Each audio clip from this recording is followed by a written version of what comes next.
现在就走。看来可以出力，罗监察使，我们一起去。城南基地市的防御就成了问题。江组长。 Halo guys, selamat bertemu kembali di Akur Channel. Saat ini Mimin akan membagikan kembali alur cerita Swallow Star episode 779 sampai 780 atau episode 805 sampai 806 dan tak bosan-bosannya. Mimin ingin memohon maaf yang sebesar-besarnya untuk adegan dalam video dengan alur cerita akan sangat berbeda. Baiklah, tidak usah basa-basi berlama-lama, selanjutnya kita langsung saja ke ceritanya.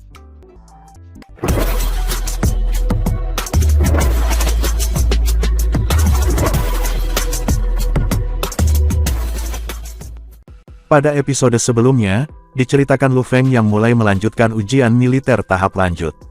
Sementara itu klan Tanah Suci Bulan Ungu merencanakan pembunuhan terhadap Lu Feng di dunia gaib. Di waktu yang sama Lu Feng telah sampai di tempat untuk menyegel gelar yaitu area sektor Raja Sakti dan bertemu dengan penjaga pertama. Haha, Yang Mulia Raja yang Sakti adalah yang paling mahir dalam harta jenis otomat. Chang Utara, penjaga itu, menghela nafas ketika rasa bangga melanda dirinya. Benua sektor Raja yang Sakti ini hanyalah produk eksperimental yang ditinggalkan oleh Yang Mulia jenis Dewa Yang Mulia. Yang Mulia masih memiliki sektor Raja yang Sakti, dan bawa harta yang sejati mengikutinya dalam berbagai ekspedisinya, ketika ia menjelajahi dunia tanpa akhir dengan mudah. Dia benar-benar tak tertandingi. Luo Feng menahan napas. Sebelumnya, dia telah melihat bahwa bentuk kehidupan mirip manusia. Mengingat bahwa bentuk kehidupan mirip manusia begitu besar, untuk dapat muncul dengan jenis automaton yang benar-benar hebat seperti harta karun tidak ada yang luar biasa. Jika objek besar itu benar-benar adalah Yang Mulia Raja yang Sakti, lalu mengapa ia direduksi menjadi negara ini? Bahkan dunia gaibnya menjadi mudah diakses oleh para penguasa semesta, dan dewa-dewa sejati dari samudra semesta kita. Namun orang-orangnya dari dunia gaib akan mati begitu mereka melangkah keluar. Luo Feng merasa bahwa laut semesta dan dunia gaib tampaknya berselisih satu sama lain. Dan alam semesta berada di atas angin. Jiwa-jiwa yang masih hidup dari samudra semesta dapat memasuki dunia gaib, tetapi jiwa-jiwa yang hidup dari dunia gaib tidak dapat memasuki samudra semesta. Saat mereka mengobrol dalam perjalanan, kemudian mereka segera tiba di tujuan di atas lembah gunung yang indah. Ini adalah lembah Raja Sakti. Chang Utara, sang penjaga, menunjuk ke bawah di mana ada lembah yang indah dan sangat tenang. Dulu ketika Yang Mulia Raja yang Sakti ada di sini, di sektor Raja yang Sakti, disinilah ia sering tinggal di lembah Raja yang Sakti. Aku telah menyampaikan kabar kedatangan kamu. Biarkan penjaga lembah Raja Sakti tahu kapan kamu sampai di sana. Mereka tidak akan menghentikan kamu. Terima kasih, Chang Utara, tuanku, kata Luo Feng. Juga, menara 9 lantai itu. Chang Utara, penjaga itu, menunjuk gedung tertinggi di lembah Raja Sakti. Itu adalah Menara Wuki. Berjalan terus. Aku harap kamu dapat menyelesaikan misi untuk menerima gelar dan berhasil keluar hidup-hidup. Ucap penjaga Chang Utara. Kemudian, sambil menggelengkan kepalanya, Chang Utara berteleportasi dan menghilang. Luo Feng memandang Menara 9 lantai dan berpikir, buatlah tetap hidup. Aku tidak hanya harus berhasil keluar hidup-hidup, tetapi aku juga harus mencari tahu mengapa, sejak dahulu kala, tidak ada ahli hukum yang mampu mencapai puncak. Aku harus mencari tahu apa yang mungkin menghentikan aku. Luo Feng, yang begitu bangga dan percaya diri, tidak akan kehilangan kepercayaan hanya karena bahaya dari sebuah misi untuk menerima gelar. Jika dia kurang percaya diri, dia tidak akan datang. Kemudian Luo Feng terbang tanpa basa-basi lagi. Keamanan sangat ketat di lembah Raja Sakti. Namun, para penjaga tahu bahwa Luo Feng masuk sebagai seseorang yang ada di sini, dalam melakukan misi untuk menerima gelar, sehingga mereka tidak menghentikannya. Yang mereka lakukan adalah menyampaikan satu pesan kepadanya melalui transmisi suara, di lembah Raja Sakti, dilarang terbang. Karena itu, Luo Feng bergerak dengan berjalan kaki saat berada di lembah Raja Sakti. Dia berjalan ke Menara Wuki tanpa penundaan. Menara Wuki, lebih tinggi dari 1000 tahun cahaya, adalah bangunan tertinggi di lembah Raja Sakti. Di bagian bawah gedung yang menjulang ini, ada 6 sosok. Salah satu dari 6 tokoh yang bercokol di sana, terdapat binatang bertanduk tunggal yang memerintahkan dengan suara rendah, "Prajurit, kemari." Binatang bertanduk tunggal ini adalah satu-satunya dewa sejati di daerah itu. 5 tokoh lainnya adalah ahli hukum. Saat Luo Feng berjalan, matanya menyapu sekelilingnya. "Kamu adalah penguasa hukum ke-6 dari kumpulan ini," geram binatang bertanduk tunggal itu.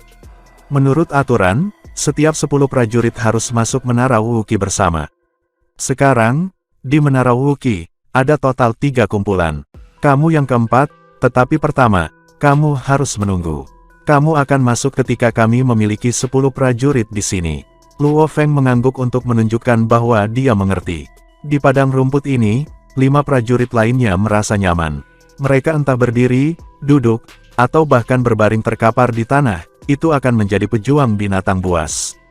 Pasukan Sungai Piton, kamu berasal dari Angkatan Darat Timur.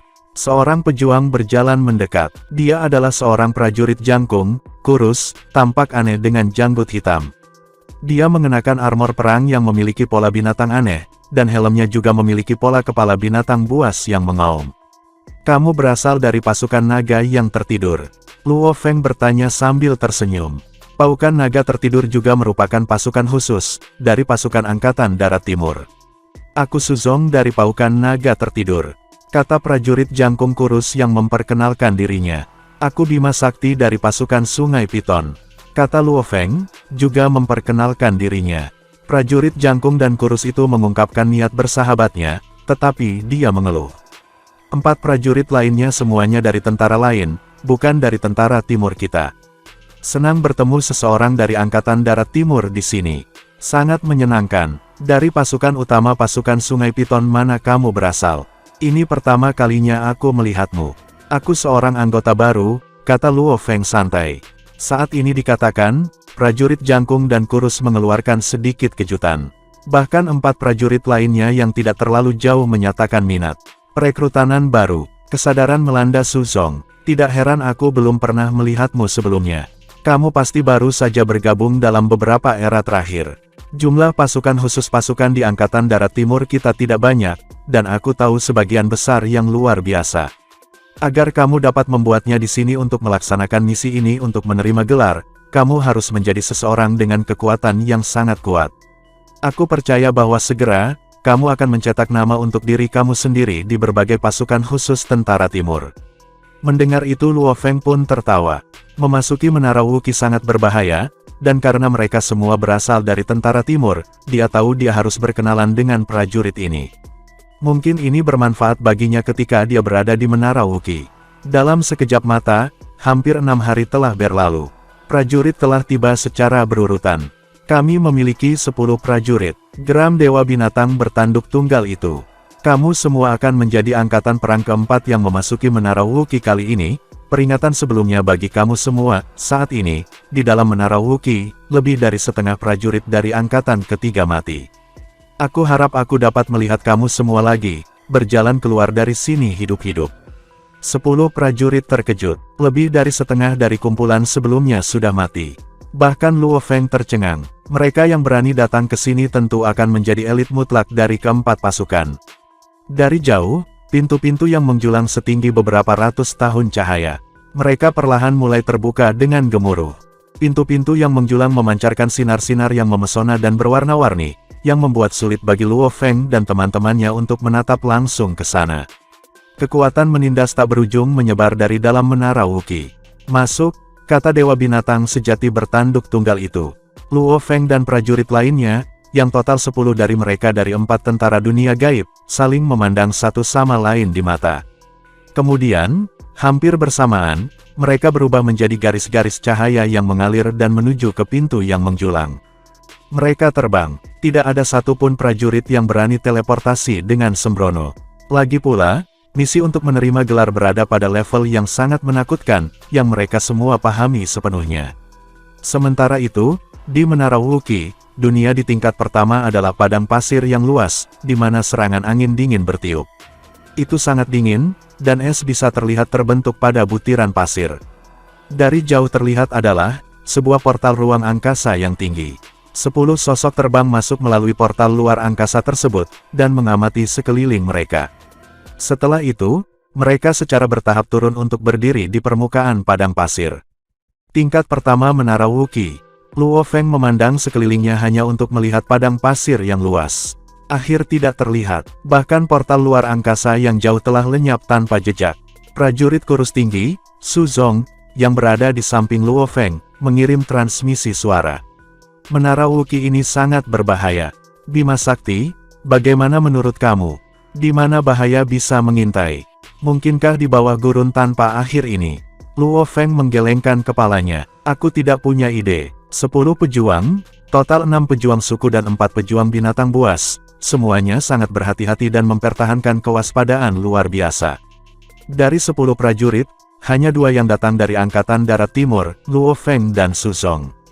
Keduanya secara alami semakin dekat satu sama lain, baik secara sadar atau tidak sadar, sehingga, jika bertemu dengan bahaya, mereka dapat saling mengandalkan untuk menghadapi situasi. Kedamaian gurun yang tenang tiba-tiba terganggu oleh gemuruh yang keras. Dampak gelombang energi menyebar ke segala arah. Dalam sekejap, ia telah menyapu seluruh wilayah tanpa akhir. Luo Feng dan semua orang bisa merasakan gelombang bergetar dan berbalik untuk melihat. Jauh di langit di atas padang pasir, seberkas cahaya menyilaukan meluas ke bawah dalam cara yang berkerut, bergerak secepat kilat. Dalam hitungan detik, sinar cian besar terbentuk, menghubungkan gurun dan langit tanpa batas di atasnya. Apa itu? Sepertinya mengandung kekuatan yang sangat kuat. Para pejuang dipenuhi dengan keraguan. Pada saat itu, di permukaan atas sinar cian yang menghubungkan gurun ke langit di atas, banyak karakter hitam besar tiba-tiba muncul dengan cara berantakan. Dengan warna hitam pekat, setiap karakter memancarkan niat membunuh yang tangguh yang tidak membuang waktu, dalam menembus dan menyerang pikiran Luo Feng, dan setiap prajurit yang hadir. Itu sangat kuat sehingga bahkan tekad Luo Feng diaduk. Kedua matanya sedikit memerah, dan di dalam hatinya, emosinya yang menderu sepertinya tidak bisa dijinakkan. Karakter hitam terus muncul satu demi satu. Ini adalah lorong yang menghubungkan tingkat Menara Wookiee pertama dan kedua. Mereka yang memasuki lorong ini, akan dapat memasuki tingkat kedua Menara Wookiee. Kamu harus terlebih dahulu membunuh satu prajurit sebelum kamu bisa memasuki lorong ini. Jika kamu tidak membunuh prajurit lain, kamu tidak akan pernah bisa meninggalkan tempat ini untuk selamanya, sebelum pintu-pintu tinggi itu terbuka lagi untuk gelombang prajurit berikutnya. Prajurit yang belum memasuki tingkat kedua akan dimusnahkan. Mereka yang bersembunyi di harta perang untuk menghindari perang akan dianggap upaya gagal. Bagi mereka, putusan akhir juga akan memusnahkan mereka.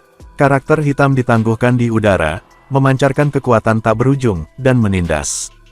Niat membunuh yang terkandung dalam karakter-karakter ini saja sudah cukup untuk mendorong setiap prajurit ke batas toleransinya. Kekuatan yang menindas, jika itu dimaksudkan untuk memusnahkan beberapa prajurit ini, yang hanya ahli hukum, satu menyapu kerumunan mungkin akan cukup untuk membawa mereka ke pemusnahan. Tidak ada yang bisa melakukan trik di Menara Wookiee, semua 10 prajurit, termasuk Luo Feng, tidak ragu untuk keasliannya. Ini sebabnya, seseorang harus membunuh seorang prajurit untuk dapat memasuki lorong untuk memasuki tingkat kedua Menara Wookiee. Luo Feng terkejut, berarti mengatakan bahwa dari 10 prajurit, setidaknya 5 akan mati. Tiba-tiba, Luo Feng mengerti mengapa Dewa Sejati Binatang Bertanduk Tunggal di luar mengatakan bahwa, setengah dari semua prajurit dari 3 kelompok pertama telah meninggal. Bunuh satu, tapi siapa yang harus dipilih? Mata Luo Feng menyapu sekeliling. Karena ke-10 prajurit telah bergabung bersama. Mereka semua berdiri cukup dekat satu sama lain. Semua orang melihat sekeliling dengan kewaspadaan.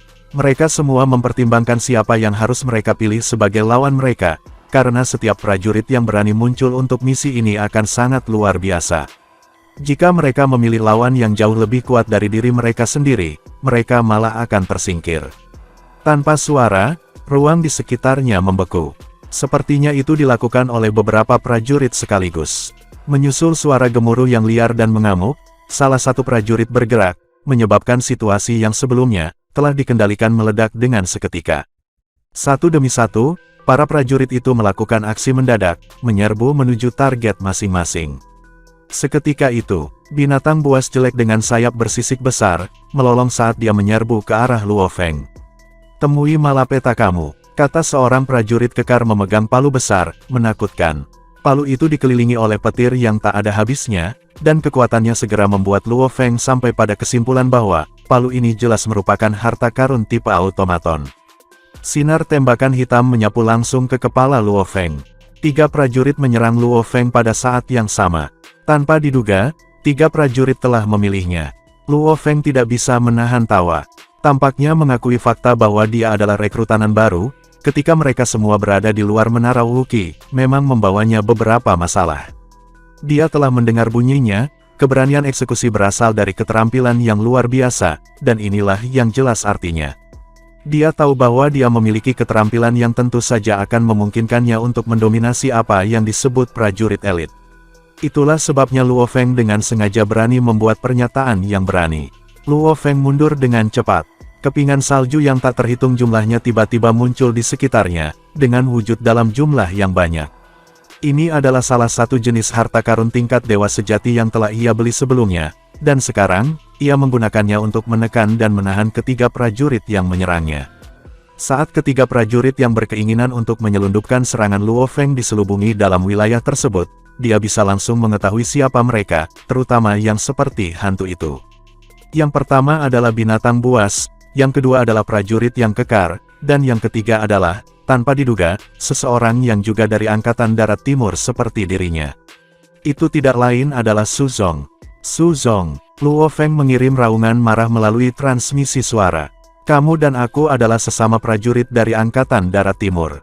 Ini hanya tingkat pertama menara Wuki, dan di sini kamu membuat langkah pada aku.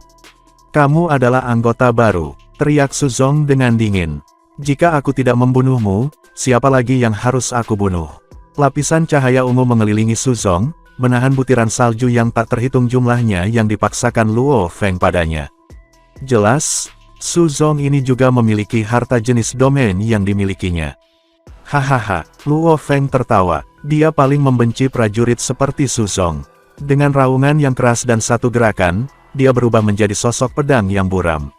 Dia dengan mudah menghindari prajurit kekar dan menyelam untuk menghantam Su Zong. Menghindar, diikuti dengan menyelam. Sederhana sekali, namun itu sudah cukup untuk membangkitkan perubahan nyata, dalam ekspresi 3 pejuang yang mengepung Luo Feng. Set gerakan ini tidak hanya memungkinkan Luo Feng untuk dengan mudah menghindari prajurit kekar, tetapi bahkan bisa melemparkan binatang itu ke kejauhan. Seorang pejuang yang lemah mungkin tidak dapat menyadari hal ini, tetapi mereka semua adalah pejuang elit, hanya satu lirikan dan mereka tahu bahwa Bima Sakti ini memiliki gerakan yang menakutkan. Tidak baik, Su Zong mengeluarkan geraman rendah. Lapisan cahaya putih segera muncul dari seluruh keberadaannya, dan, dengan sangat cepat, ia menjadi binatang terbang putih. Binatang terbang putih itu mengguncang sayapnya dan melonjak tinggi dalam garis lurus untuk meloloskan diri dari kejauhan. Ini menyebabkan sedikit perubahan pada ekspresi Luo Feng. Harta jenis otomat, sayap burung.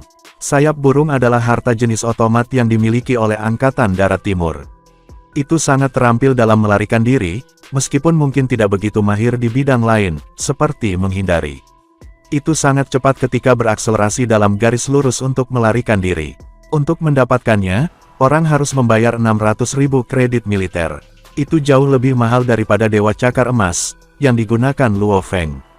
Dalam kategori pelarian, itu sangat mengesankan. Yang dibutuhkan Su Zong hanyalah sekilas pada gerakan tubuh sederhana Luo Feng, dan dia tahu dia telah didorong ke dinding. Dengan teknik pertempuran jarak dekatnya, Luo Feng telah memberinya 10 pukulan, sementara dia, paling banyak, pernah menyerang Luo Feng. Jika situasinya berlanjut, Luo Feng akan segera mendorongnya ke samping dan memblokirnya. Melihat keadaan yang merugikannya, Su Zong segera mengambil sayap burung untuk segera melarikan diri. Kamu beruntung kamu cukup cepat. Luo Feng mendengus dengan acuh tak acuh dan tidak lagi peduli dengan Su Zong. Dia jelas menyadari bahwa, dengan harta jenis otomat seperti sayap burung, Su Zong akan terlalu sulit untuk dibunuh. Jauh di kejauhan, sayap burung membentangkan sayapnya lebar-lebar dan memandang ke arah Luo Feng. Rekrutan baru, dia jauh lebih kuat daripada seorang veteran. Su Zong memasang ekspresi mengerikan, sedih. Apakah dia berbohong? Itu tidak mungkin. Aku tahu setiap prajurit dari pasukan Sungai Piton yang memiliki keterampilan mengesankan selain rekrutanan baru. Aku tidak mengenalnya, jadi kemungkinan dia tidak berbohong. Dia harus menjadi rekrutan baru. Tapi untuk rekrutan baru menjadi begitu mengesankan, aku dalam kesulitan.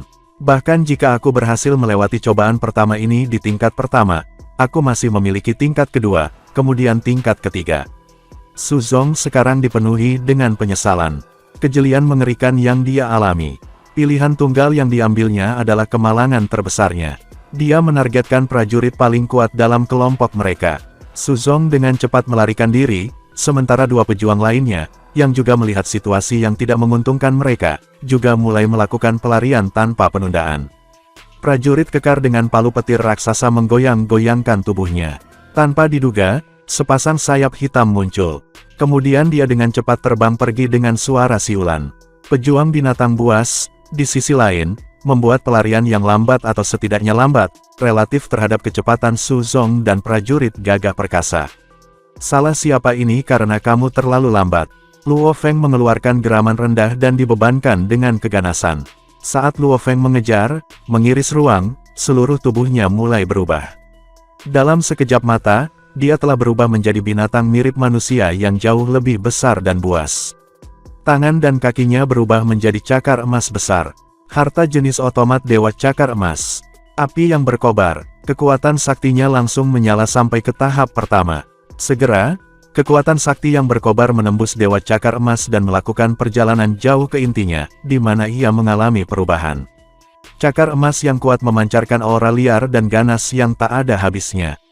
Binatang buas mengerikan dengan bersayap, sayap lapis baja melihat ke belakang dan langsung tercengang. Dewa Cakar Emas menutup jarak dari belakang, dan bergerak terlalu cepat. Bagaimana kecepatannya bisa begitu cepat? Binatang buas bersayap lapis baja itu merasa sangat bermasalah. Pertama, mengapa dia tidak menggunakan kredit militernya untuk memebeli, untuk sesuatu yang bisa membantunya melarikan diri. Dia berani datang ke sini karena dia memiliki harta karun tipe otomat, tapi itu adalah harta yang digunakan untuk tujuan serangan. Dalam hal serangan, dia tidak sedikit pun takut pada prajurit lain, tetapi melihat bagaimana Luo Feng bisa menghindari serangan, dia tahu bahwa dia akan gagal jika dia terus bertarung dengan Luo Feng. Dia harus melarikan diri. Namun, dia tidak bisa melarikan diri. Dengan keganasan yang tak tertandingi, Luo Feng terbang menuju binatang itu dengan kecepatan sedemikian rupa sehingga ia menghasilkan suara siulan. Tinggi di atas, dia terbang. Dengan kaki seperti dua bilah besar, Luo Feng mengiris udara dengan suara peluit keras. Dengan kedua kakinya, dia mengeksekusi teknik pedangnya, cahaya air dan api. Meskipun dia hanya mampu mengeksekusi tahap pertama pembasmian, level teknik rahasianya jelas lebih tinggi dari lawannya, sementara kekuatan sakti yang berkobar itu hanya sebanding dengan pihak lain, kemampuan menghindarinya jauh lebih mengesankan. Pertukaran pukulan dengan Luo Feng telah membuat binatang bersisik bersayap itu menyadari bahwa itu telah jatuh ke dalam kesulitan.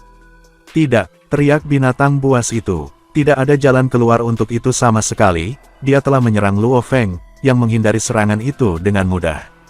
Dia telah mencoba untuk memblokir Luo Feng, yang telah menyebabkan kekuatannya menjadi sangat berkurang. Tetapi ketika Luo Feng menyerangnya, binatang itu sekarang menyadari bahwa ia mungkin tidak dapat memblokir semua serangannya. Cakar emas yang tajam itu seperti pedang. Tanpa ragu-ragu, mereka menebas kepala binatang bersisik bersayap, dengan kejam mengirim binatang itu menabrak padang pasir yang tak terbatas. Kaki Luo Feng seperti pedang, dan dengan meningkatnya kekuatan dan kekejaman yang brutal, dia mengupas sisik dari binatang bersisik bersayap satu persatu. Luo Feng mengenakan Dewa Cakar Emas, dan kekuatannya melonjak. Dia menekan binatang aneh bersisik itu. Teknik dari binatang aneh berskala besar itu ada di level 6. Sudah mengesankan bagi seorang master hukum untuk menciptakan teknik di level 6. Selain itu, dia tahu tingkat pertama teknik pembakaran kekuatan yang sakti, dia bisa menggunakan kekuatan di level 7. Selain itu, tipe mesinnya yang berharga adalah cakar, dan itu luar biasa saat diserang.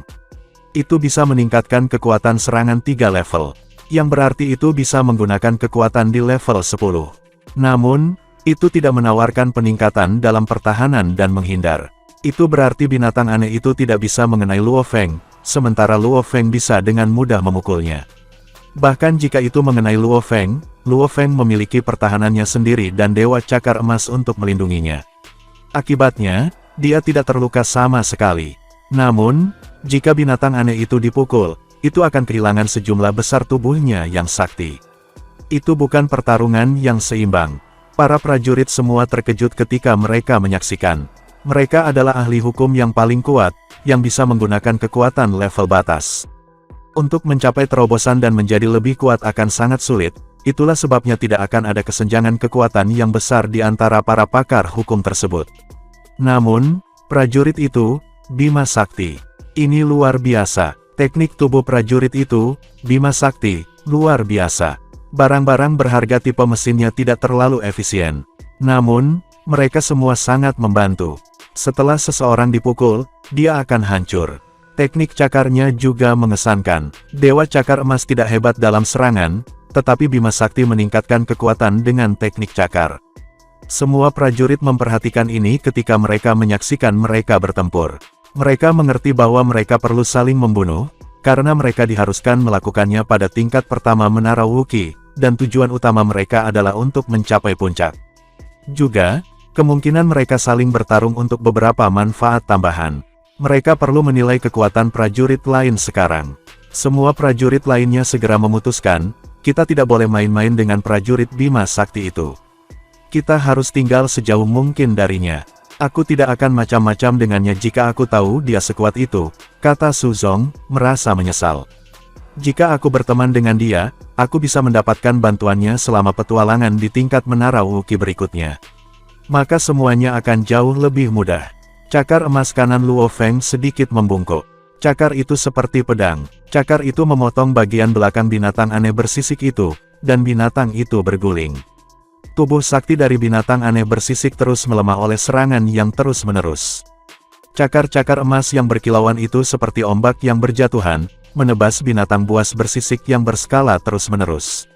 Binatang itu kehilangan sebagian besar tubuhnya yang sakti, dan kekuatannya sudah berkurang hingga 80%. Secara alami, itu sedang dihancurkan. Bima Sakti, tolong selamatkan hidupku. Binatang aneh bersisik tumbuh sangat cemas dan mulai memohon untuk hidupnya. Luo Feng tidak peduli. Aku bersedia memberimu semua barang berhargaku, kata binatang buas yang bersisik. Ketakutan karena tidak ingin mati. Aku masih bisa mendapatkan barang-barang berhargamu jika aku membunuhmu, kata Luo Feng, mentransmisikan suaranya. Selain itu, kamu memilih untuk memasuki Menara Wookiee sendiri, jadi kamu harus bersiap untuk kematian. Kamu jauh lebih lemah sekarang. Bahkan jika aku menyelamatkan hidupmu sekarang, bagaimana dengan level berikut? Apakah kamu benar-benar berpikir kamu bisa selamat dari apa yang masih menunggu kamu? Selain itu, jika aku tidak membunuh seorang prajurit, aku tidak akan bisa memasuki tingkat kedua. Maka aku akan dimusnahkan oleh Menara Wookiee. Aku tidak ingin mati. Ditambah lagi, bahkan jika kamu selamat dari aku, kamu tidak akan bisa membunuh prajurit lain. Lagi pula kamu akan mati. Makhluk aneh bersisik skala dipahami. Namun, itu menghadapi kematian, dan tidak ingin mati seperti itu. Ia ingin hidup selama mungkin. Adapun bahaya di masa depan, dia tidak peduli tentang itu. Aku harus membunuhmu untuk naik ke tingkat 2, kata Luo Feng, suaranya dingin dan mantap. Binatang aneh bersisik ini telah menyerangnya lebih dulu. Jika dia tidak cukup kuat, dia akan terbunuh. Tidak, kata binatang buas dengan putus asa. Itu tidak bisa melakukan apapun kecuali menyaksikan dirinya menjadi semakin lemah. Bahkan jika itu meledak, kekuatannya tidak bisa mencapai level 10. Di bawah serangan seperti gelombang yang berjatuhan, binatang aneh bersisik yang telah dimusnahkan. Itu meninggalkan banyak barang berharga di belakang, kata Luo Feng. Dia melambaikan tangannya dan mengambil semua benda yang tersisa di dataran. Ada cakar hitam di dalam benda-benda yang tertinggal. Itu adalah tipe mesin yang berharga yang ditinggalkan oleh binatang aneh bersisik. Dunia gaib, kata Luo Feng. Ia memiliki peradaban kuno yang lengkap, dan sangat mahir dalam hal barang berharga tipe mesin. Serunya, jika Master Alam Semesta dapat mencapai level 10 dengan teknik pembakaran kekuatan dewa, dan barang-barang berharga tipe mesin, itu akan sekuat Master asal di Samudra Semesta. Itu yang diharapkan. Barang-barang berharga tipe mesin bisa sangat meningkatkan kekuatan Master Hukum, dan memungkinkannya untuk bertarung dengan dewa sejati. Luo Feng mengambil banyak barang berharga, dan dia mengerti bahwa, dia bisa membunuh binatang aneh bersisik hanya karena dia mampu bergerak cepat dan menghindari serangan. Dia memiliki keuntungan besar dalam hal menghindar, bahkan menghadapi dewa sejati, yang telah terbukti di 9 rawa berasap. Lebih baik membunuh seorang prajurit elit daripada membunuh 10 dewa sejati. Luo Feng melihat sekeliling. Di dataran, angin masih bertiup, dan ada pertempuran di beberapa arah. Para prajurit itu terkadang menatap Luo Feng. Mereka semua jauh dari aku. Luo Feng tidak bisa menahan kepalanya. Dia berencana membunuh 1 atau 2 prajurit lagi untuk mendapatkan lebih banyak barang berharga. Lagi pula, ia punya banyak orang untuk diurus manusia, penduduk bumi, dan bahkan keluarga Luo. Mereka semua membutuhkan barang berharga. Namun, semua prajurit memperlakukannya sebagai ancaman besar saat ini, jadi mereka mungkin akan melarikan diri jika dia mencoba untuk bergerak. Aku akan menunggu sampai tingkat berikutnya, pikir Luo Feng. Secara umum, hanya 10% yang bisa selamat dari Menara Wuqi, namun 50% sudah terbunuh di tingkat pertama. Pemenang bisa mendapatkan barang berharga, jadi aku akan membunuh para pemenang itu dan mendapatkan lebih banyak piala. Luo Feng melihat sekeliling, berhenti ragu-ragu, dan terbang ke arah pilar Qian seperti seberkas cahaya. Luo Feng terbang menuju pilar cahaya Qian itu, dan itu tidak menghentikannya. Dia seperti seberkas cahaya keemasan di bawah jalur pilar cahaya Qian. Dia kemudian terbang dan menghilang. Para prajurit lega. Akhirnya, dia memasuki level kedua. Akhirnya, itu hal yang baik. Jika Luo Feng melihat mereka berkelahi, mereka akan merasa cemas. Mereka dapat dengan jelas mengatakan bahwa mereka tidak setingkat dia. Kita semua elit terbaik di pasukan khusus, jadi tidak boleh ada makhluk yang jauh lebih kuat dari kita. Mengapa Bima Sakti jauh lebih kuat? Terutama teknik pertarungan dekatnya. Bagaimana bisa? Bahkan para dewa sejati tidak memiliki teknik tubuh seperti itu. Setelah Luo Feng pergi, mereka semua kembali saling bertarung dalam kelompok. Luo Feng telah membunuh binatang aneh dengan sangat cepat. Tetapi bertentangan dengan Luo Feng, sisanya membutuhkan waktu lama untuk menyelesaikan pertempuran. Luo Feng merasa bahwa waktu dan ruang bengkok. Cahaya redupnya buram, dan dia muncul di tempat baru dari pilar cahaya Qian. Tiba-tiba, Luo Feng melihat sekeliling. Itu adalah tanah merah gelap. Ada celah di tanah, dan cairan merah mengalir di bawahnya, mengeluarkan uap yang menyembur dari retakan. Langit ditutupi oleh awan gelap. 5 tentara. Luo Feng melihat ke kejauhan. Ada 5 prajurit, dan kelima orang itu tinggal saling berjauhan.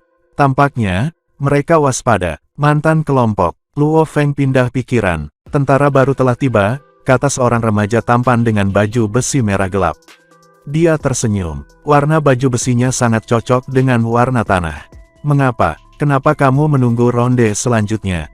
Tanya Luo Feng. Remaja dengan baju besi merah tua itu semakin tersenyum, namun matanya berkilat ganas.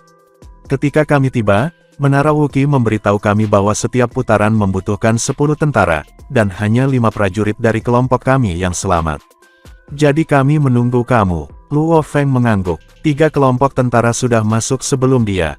Ada 13 tentara dalam 3 kelompok, jadi seharusnya ada 15 yang selamat, kecuali ada keadaan yang tidak terduga. Bagaimana tingkat kedua Menara Wuqi menguji kita? Tanya Luo Feng. Para prajurit menjawab, tidak tahu, kata salah satunya. Kami juga tidak tahu, jawab yang lain. Kamu yang pertama datang, sepertinya kamu yang terkuat di grup kamu. Ini hanya beruntung saja, kata Luo Feng. Bagaimana dengan prajurit lainnya? Tanya remaja dengan baju besi merah. Mereka akan berada di sini sebentar lagi, kata Luo Feng sambil tersenyum. Hanya setelah setengah jam kemudian, para prajurit tiba, dan mereka tiba di waktu yang hampir bersamaan. Begitu Su Zong tiba, sayap burungnya berbalik, membuka sayapnya, dan terbang menjauh. Dia melihat sekeliling dan melihat Luo Feng di kejauhan. Keempat prajurit berusaha untuk tetap sejauh mungkin dari Luo Feng, dan 5 prajurit lainnya mencatat reaksi mereka. Jelaslah bahwa keempat prajurit ini sangat waspada terhadap orang yang datang sebelum mereka. Dia mengintimidasi begitu banyak tentara elit. Kita harus mewaspadai dia. Para prajurit dari kelompok terakhir semuanya terkejut. Pada saat itu, 10 pilar cahaya jatuh dari langit, menutupi semua prajurit. 10 pilar cahaya bergerak sangat cepat sehingga Luo Feng dan 10 prajurit lainnya bahkan tidak mendapatkan kesempatan untuk menghindarinya. Mereka segera diselimuti sepenuhnya. Sebuah suara bergema di sekitar Luo Feng dan 9 prajurit lainnya. Ini adalah lantai kedua Menara Wuqi, katanya. Kamu semua akan dipindahkan ke dunia miniatur, dan kamu akan diserang di sana. Yang perlu kamu lakukan adalah bertahan dari semua serangan di dunia kecil itu. Kelompok prajurit sebelumnya telah beristirahat untuk waktu yang lama, sehingga tubuh sakti mereka telah pulih. Adapun kelompok tentara yang baru saja tiba, pulihkan tubuh sakti kamu secepat mungkin. Kamu akan dipindahkan secara berurutan. Mereka yang bersembunyi di pesawat ruang angkasa untuk menghindari pertarungan akan dimusnahkan. Dan kemudian, diikuti dengan getaran dalam ruang dan waktu, remaja dengan baju besi merah gelap dan 4 prajurit lainnya, dengan cepat diangkut ke tempat terpencil di tanah merah. Para prajurit berserakan, dan mereka semua terperangkap dalam dunia miniatur, yang berdiameter sekitar 100 juta kaki persegi. Kita perlu memulihkan tubuh kita yang sakti sesegera mungkin. Cepat, memulihkan. Luo Feng dan 4 lainnya melihat sekeliling, santai. Mereka dengan cepat menggunakan barang-barang berharga yang mereka bawa, untuk memulihkan tubuh mereka yang sakti. Butuh waktu untuk barang berharga untuk mengambil efek. Mereka telah dipindahkan ke sini segera setelah menyelesaikan pertempuran di lantai pertama. Mereka tidak bisa tinggal di lantai pertama. Untungnya, Menara Wuqi dirancang dengan pemikiran ini, sehingga mereka dapat memiliki cukup waktu untuk menggunakan barang-barang berharga, yang mereka miliki untuk memulihkan tubuh sakti mereka. Remaja di baju besi merah gelap melihat sekeliling.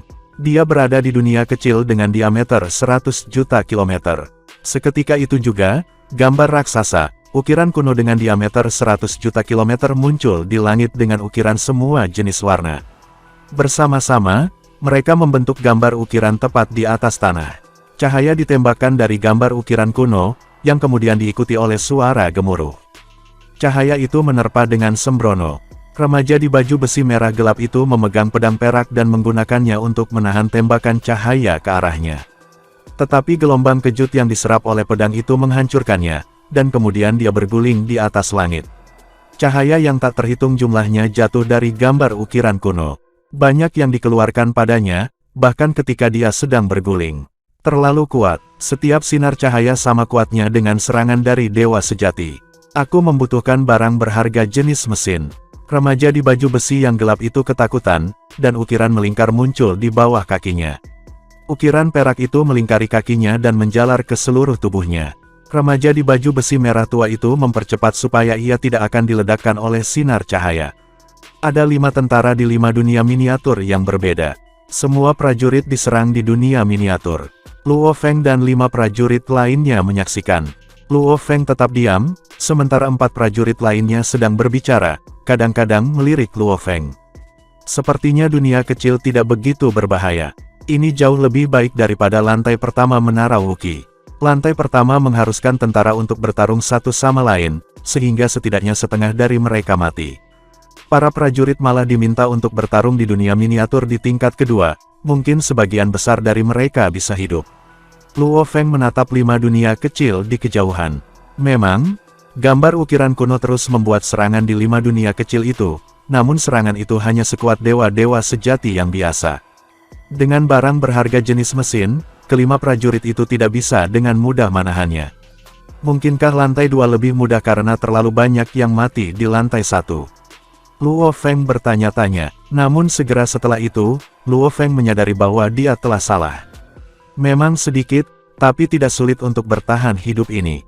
Tepat ketika kelima prajurit di dunia kecil itu mulai merasa santai, menahan serangan, bumi tiba-tiba mulai bergetar. Tanah dari 5 dunia kecil mulai bergetar.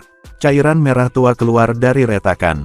Cairan yang berkobar memaksa kelima prajurit untuk terbang, tidak berani mendarat. Cairan tersebut terus menyala dan berkumpul. Setelah beberapa saat, mereka membentuk raksasa merah gelap yang menjulang tinggi. Saat cairan mulai menggumpal di permukaannya, cairan itu berubah dari raksasa cair menjadi raksasa batu. Cairan panas masih mengalir di seluruh tubuhnya. Kelima raksasa merah tua itu mendongak. Cairan merah tua terus meledak dari retakan, dan kemudian itu ditarik ke dalam tubuh raksasa merah gelap. Langit kelima dunia mini itu terus membuat serangan di bawah, dan banyak sinar cahaya menghantam raksasa merah gelap.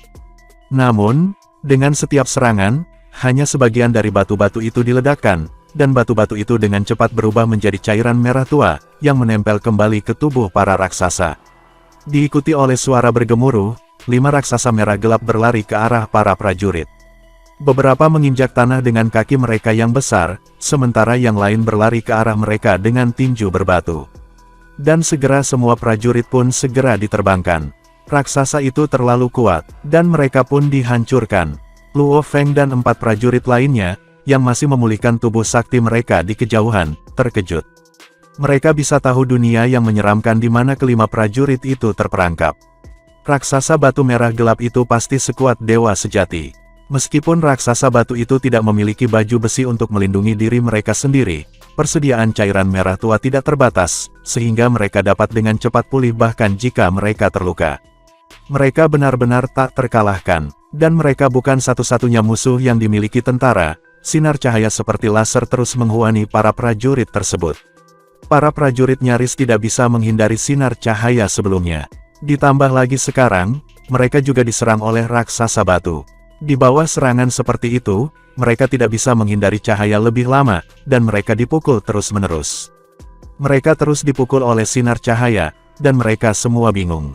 Jika mereka mencoba menghindari cahaya, mereka akan diserang oleh raksasa. Cahaya terus turun, dan raksasa batu itu berteriak. Kekuatan sakti dari raksasa batu itu dengan cepat dikonsumsi. Kelima prajurit yang menonton di dunia miniatur semua tampak khusyuk. 5 yang pertama putus asa. Ada bahaya di mana-mana, bukan karena para prajurit itu lemah.